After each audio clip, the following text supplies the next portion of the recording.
You keep seeing the same weight loss hacks go viral.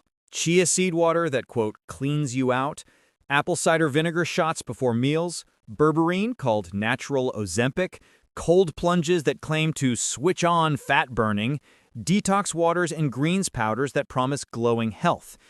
If your belly fat still will not budge, the problem is not your willpower. It is that most hype forgets biology.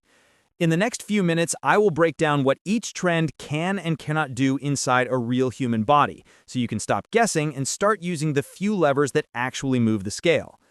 Before we dive in, if you want practical, science-backed fat loss without fads, tap like and subscribe, and tell me in the comments which trend confused you most.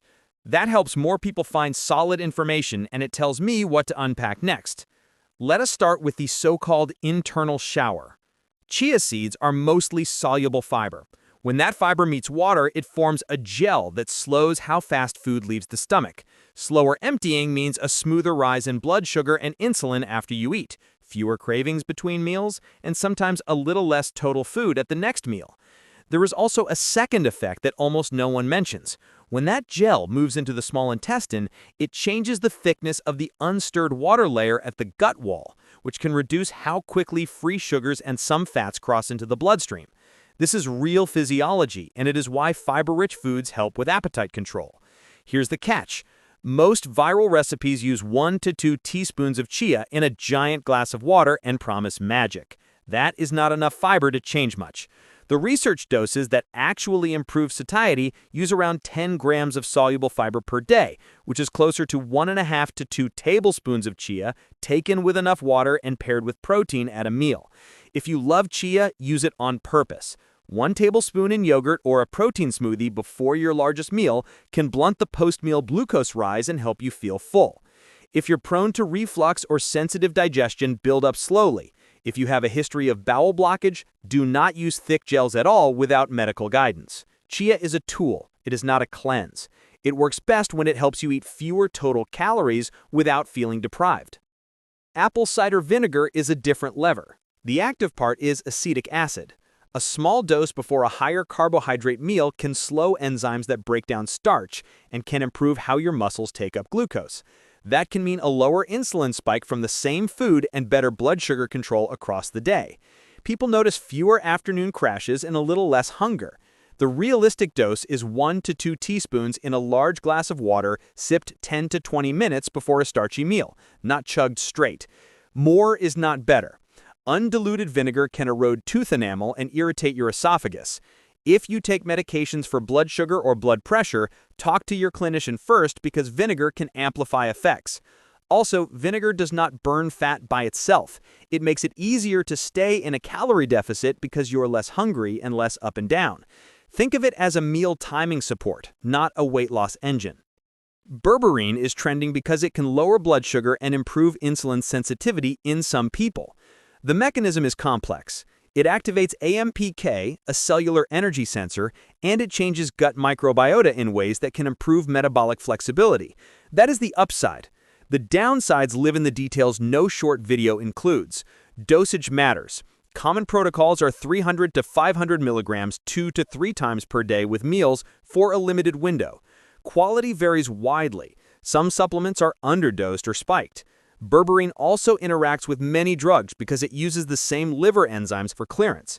It can lower blood sugar too far if stacked with other glucose-lowering agents, and it can cause digestive upset at higher doses. The honest bottom line, for insulin resistance, elevated fasting insulin, or stubborn belly fat tied to high triglycerides and high fasting glucose, berberine can be helpful when paired with protein-forward eating, resistance training, walking after meals, and sleep. It is not a free pass for ultra-processed snacks. If you are not addressing food quality and movement, berberine will look like it stopped working in a few weeks because your body adapts. If you're curious, speak with your clinician, get baseline labs, choose a third-party tested brand, and commit to the basics while you try it. Supplements support systems. They do not replace them. Cold plunges and ice showers promise to switch on brown fat and torch calories. There's a little truth wrapped in a lot of overstatement. Cold exposure does activate brown adipose tissue, which burns energy to make heat. It also releases norepinephrine, which can sharpen focus and improve mood for several hours. That combination is why people feel amazing afterward.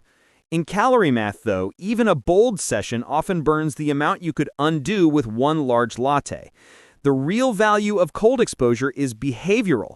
It reduces stress for many people, and lower chronic stress means lower evening cravings and fewer impulsive choices.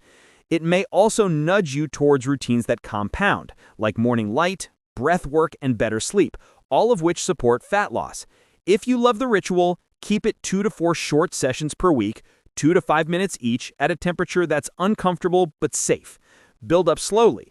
Skip it if you have uncontrolled blood pressure, cardiovascular disease, or neuropathy, unless your doctor clears you. And don't use cold right after lifting, because blunting inflammation immediately after training can slightly reduce muscle growth. If you want the fat loss help without the tub, finish warm showers cold for 30 to 60 seconds.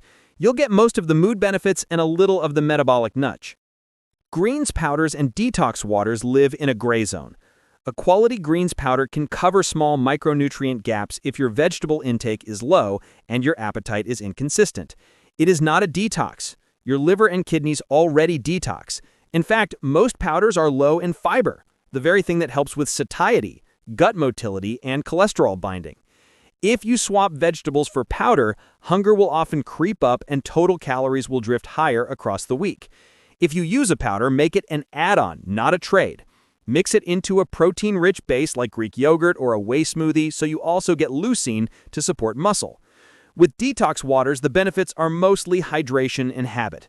If lemon water gets you to drink more, fantastic. Hydration improves energy and reduces snack seeking that is really thirst. Just know that adding cucumbers or ginger to water does not burn fat. It changes nothing about energy balance. Use infused water as a cue for more movement or a pre-meal ritual so you eat slowly and stop closer to satisfied. Now, let's stitch this together into something you can actually do this week. If mornings are your danger zone, start your day with plain water and light movement to bring down the dawn glucose rise. When you eat, make the first meal protein first, 30 to 40 grams if you're over 40 with some fiber on the plate. This combination lowers the glucose and insulin response to whatever you eat next and keeps you even for hours.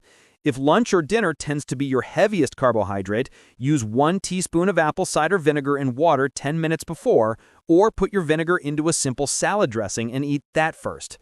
Add a real source of soluble fiber to each meal. Chia in yogurt, oats with whey, lentil soup, or a big pile of vegetables dressed with olive oil and salt. After your 2 largest meals, walk for 10 to 15 minutes. This is one of the most powerful but ignored hacks for fat loss. Your leg muscles will soak up glucose like a sponge, and you'll sleep better. If you're exploring berberine because your fasting insulin and fasting glucose are high, do it with medical oversight and give it 8 to 12 weeks while you focus on the basics. If you enjoy cold exposure, schedule it on rest days or mornings you're not lifting, and treat it as a mindset tool that makes the harder but proven behaviors easier to keep. Notice the pattern. Each trend has a small real effect. Fiber slows the meal, vinegar flattens the spike, berberine improves insulin signaling, cold improves mood and stress control, hydration stops fake hunger. None of them beat a steady calorie deficit, high protein intake, resistance training 2 to 4 days per week, daily steps over 7,000, and 7 to 9 hours of sleep. The wins stack when you combine the little levers with the big rocks. That's how you turn trends into results. If this breakdown helped you cut through the noise, hit like so this reaches more people who are tired of hype. Subscribe for weekly, practical, science-based videos on fat loss, metabolic health, and sustainable habits, and drop a comment with the next trend you want decoded. Your questions shape this channel and help me keep every video useful, clear, and honest.